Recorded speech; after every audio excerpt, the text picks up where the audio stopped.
वो लड़का जिसके साथ पूरे शहर में दंदनाती फिर रही हो? मत बोलना वरना अब्बू के सामने ले जाकर खड़ा कर दूंगी मैं। हेलो आयशा, सुनो, आशिर आया यहाँ पर।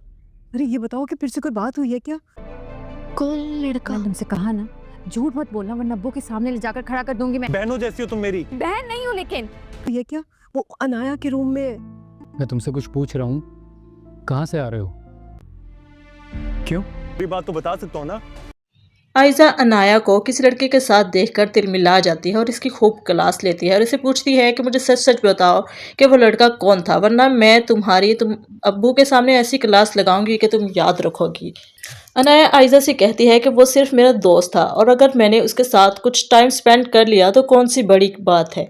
आयशा इसे धमकी देती है कि अगर तुम अपनी हरकतों से बाज ना आई तो मैं तुम्हारी इस सब हरकतों के बारे में वालिद को बता दूंगी।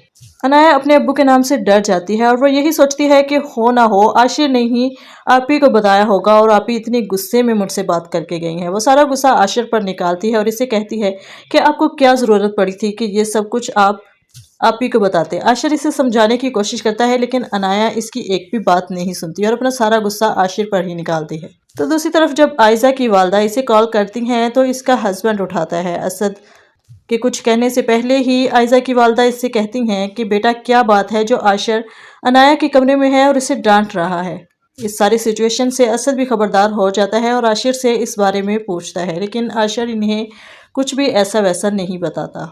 सो यहीं से अब आयशा सोच लेती है कि वो अपने छोटे देवर के लिए अपनी बहन का रिश्ता लेकर आएगी, चाहे इसके लिए इसे कुछ भी करना पड़े। लेकिन अनाया को इसके देवर में कोई भी दिलचस्पी नहीं है। जी रिव्यूज़ के लिए सब्सक्राइब करें।